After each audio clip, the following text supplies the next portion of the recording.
After a short break, SportSpiel is back, bigger and better than ever before. Our ethos is still the same though.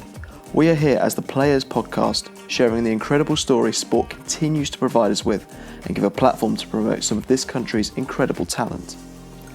But now, rather than splitting each episode between an interview and discussion section, we will be solely focusing on the former, bringing you the best and most in-depth discussions with athletes from across the spectrum and telling stories that often don't get the recognition they deserve.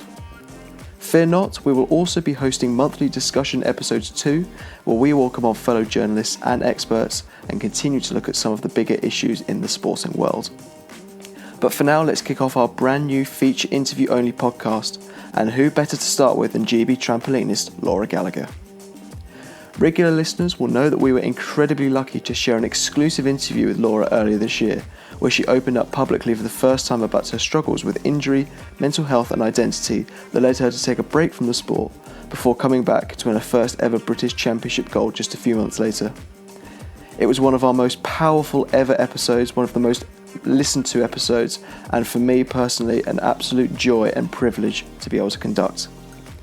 While time limitations meant we couldn't quite go as in depth as we did with Laura last time, we catch up with her and see what she's been up to since we last spoke, how things are going in her quest to appear at her first ever Olympic Games next year, what it's like being a professional trampolinist, and the reaction she received to her first interview with us back in March.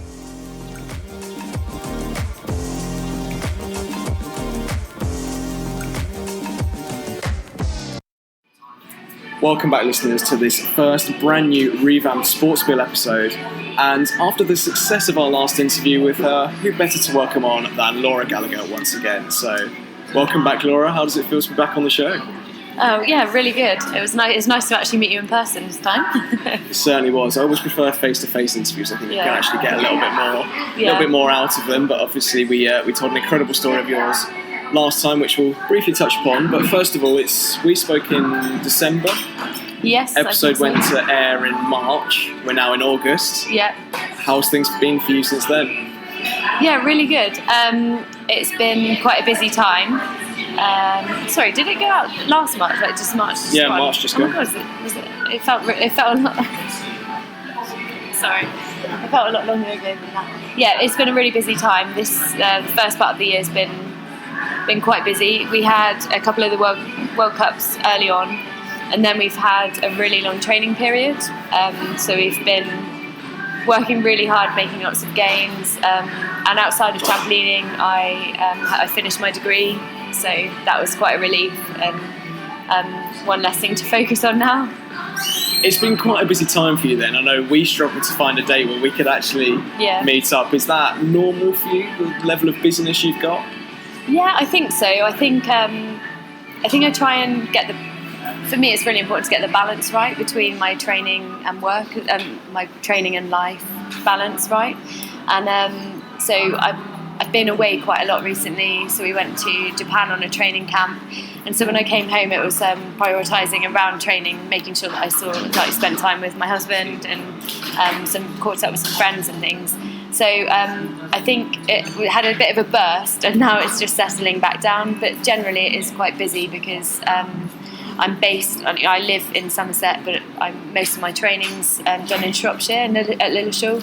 So for most part of the week, I'm up there, and then I come home at the weekend. So it feels like I'm on the go the whole time.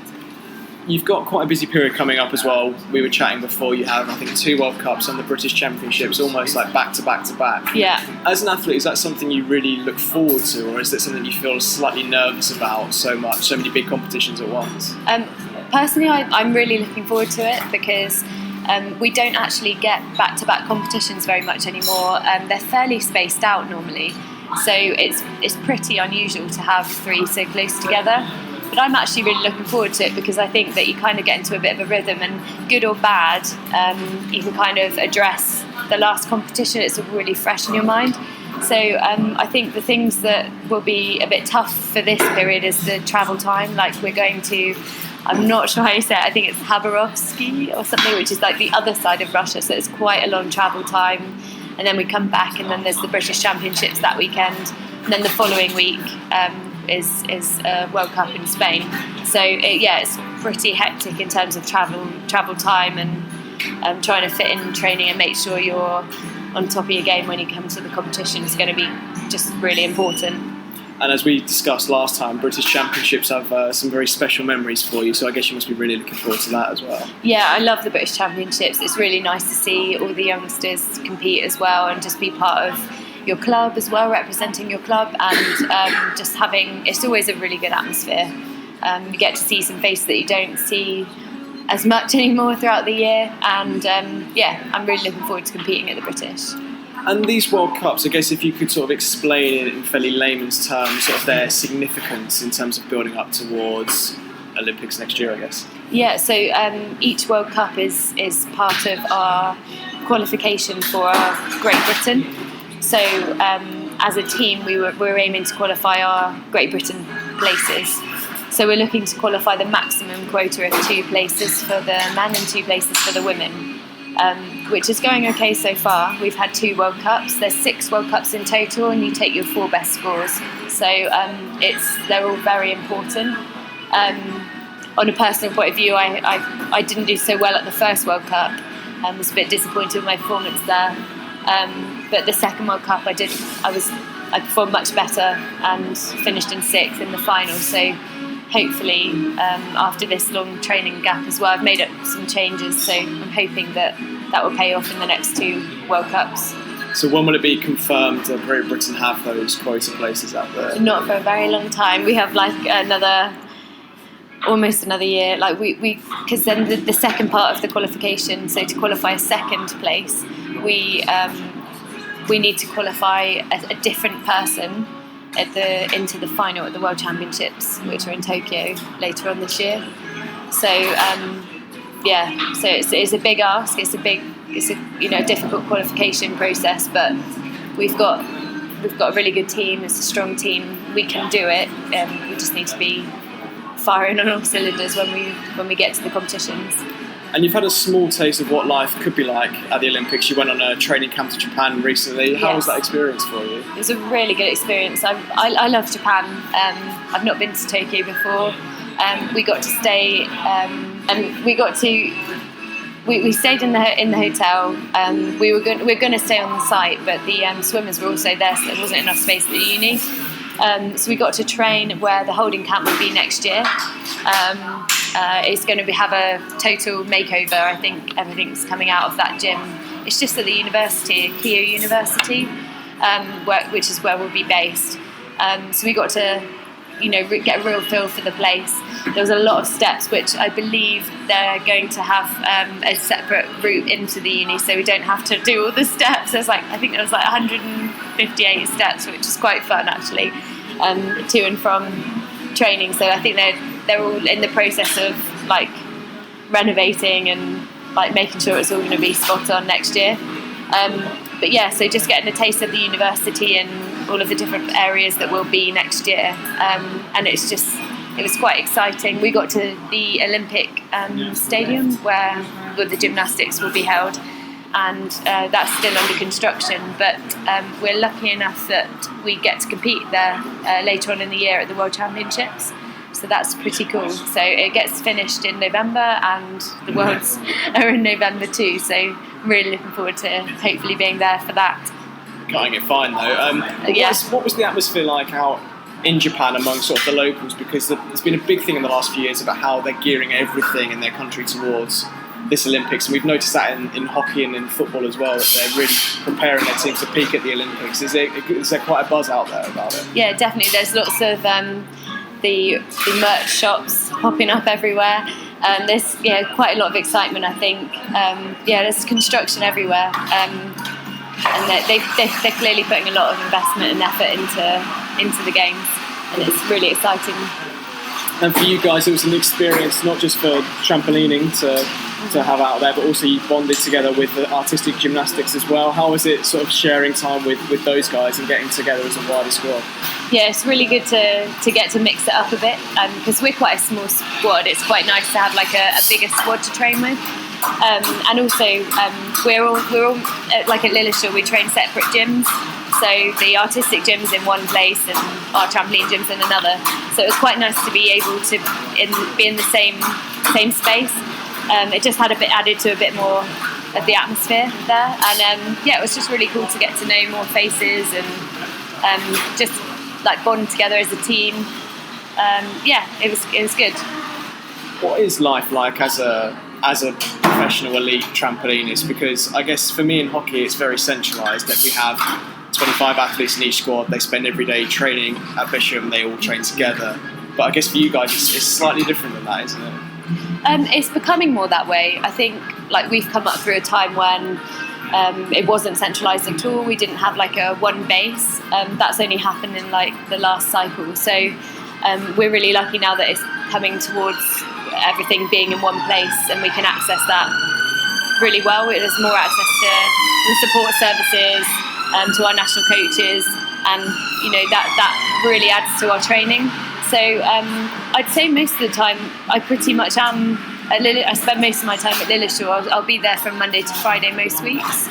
So it's like this is the odd week that I'm actually training at home now. So everything's sort of shifted and changing from when it was, we were all very isolated in our own clubs, and sort of you'd have random elite trampolinists across the country training. It's sort of in isolation at their own clubs. So it's nice to have everyone together and building up together. And even though trampolining is largely sort of an individual sport, from what we see on social media, especially with you guys, you seem to have a great team ethos as well, men and women. It must be a really sort of special group of people to be competing with. Yeah, definitely. I think especially with the women's team, we've all sort of come up together as senior gymnasts, and so we know each other really well. And obviously Izzy has come up from the junior ranks, but she has been very much a part of the team for a long time. So we all know each other really well, and we definitely push each other on. And we are very tight as a team. I think coming up through the sport together, we've seen how it is when you don't work together as a team, and how it is when you do. And it's certainly more successful when you are all together as one, and pushing each other on the same mission. And given the success of Kat and Bryony at Rio last time, there's probably going to be a bit more scrutiny and a little bit more media attention towards you guys this time. Is that something you're relishing, you're looking forward to? Yeah, I mean, I haven't thought about that too much. I just think it's quite exciting that we get the opportunity to build on what they did last time, because what they did was awesome, and it was so good for the sport. And they're still, they're both in the squad, and I'm sure they have other things they want to do differently this time and achieve more. So it's a really exciting time.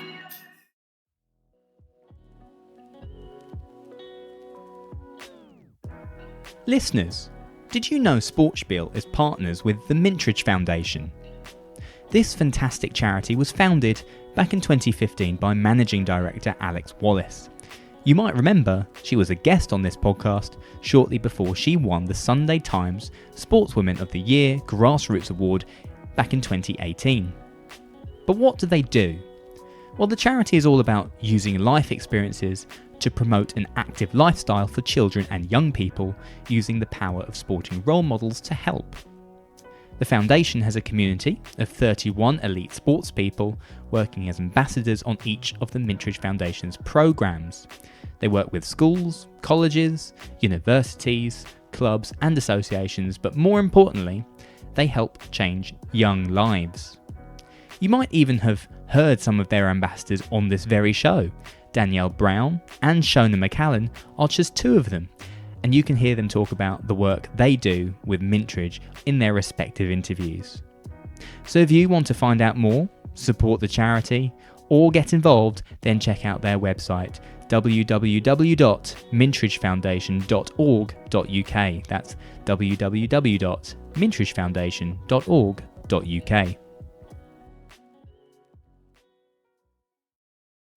Since we last spoke, I guess we released the podcast and we released the blog, and it's fair to say that there was a lot of love from a lot of people for your story and the way you told your story as well, and we are so grateful that you trusted us with it. I guess,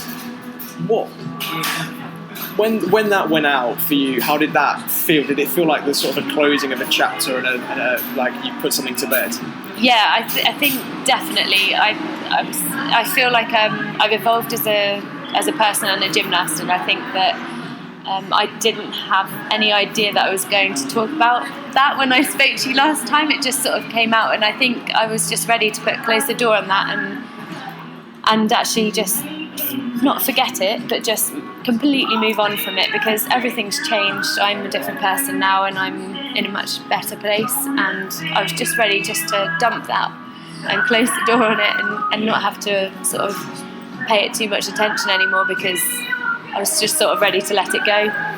Yeah, so I was a bit nervous when it came out. I didn't really, as soon as I stopped speaking to you, I didn't really know why I just said everything that I just said, but it just happened. Well, no, as we were talking about before, it was the one time I've been left speechless during an interview. I was like, don't know where to go from here. Hadn't planned for this, but for us, I mean, it's the most read piece on the 52 by far. It's our second most listened to podcast ever. I think more listeners than Elise Christie, so congratulations on that. What were the reactions? Hang on a minute, who is the most listened to? Alice is going to kill me because we talked about this at the weekend.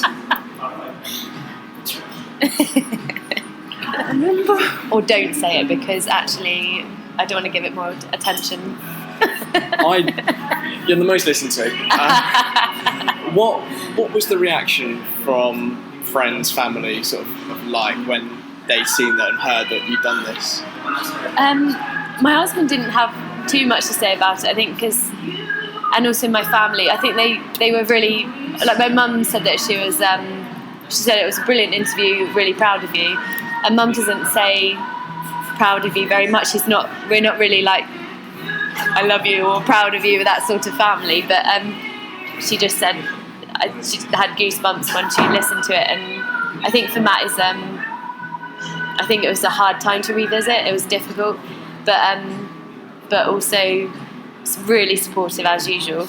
And but yeah, it was a really positive response. I was a bit surprised. I also felt like it took me some time to almost share it, if that makes sense, on like my social media platforms. But I think I just needed it to sink in a little bit. But yeah, I had a positive response, which was quite a surprise. And people saying they could relate to the story, which is maybe a good thing. Yeah, no, that's definitely a good thing, and it was a story I, in my own way, could sort of relate to as well. So for me to be able to help you with that was really special for me, and I guess it's a really exciting time for you now, potentially in the next year or so. How are you feeling about sort of everything that's coming up? I feel way more relaxed than I have done in the run up to, say, London, and Rio was different. I was out of it way early on from injury, and I was not fit enough and strong enough and in every way.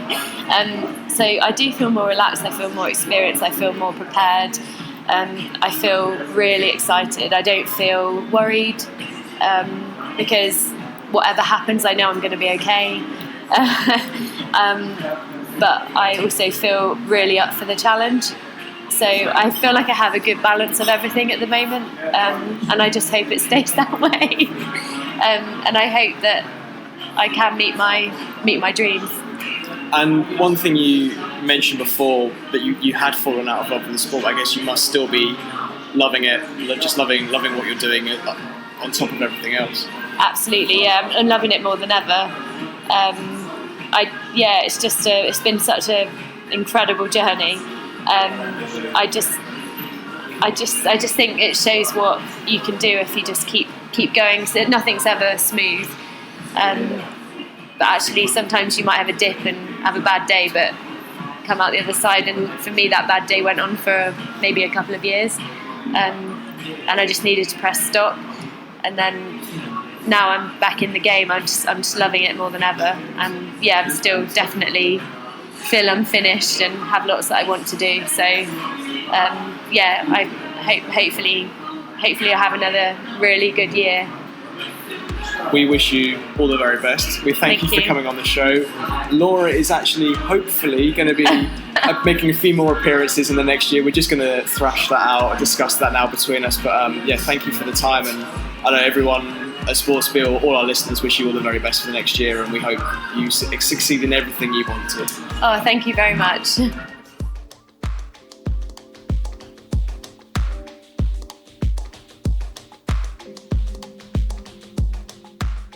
A huge thank you once again to Laura for coming back on the show and spending some time with us.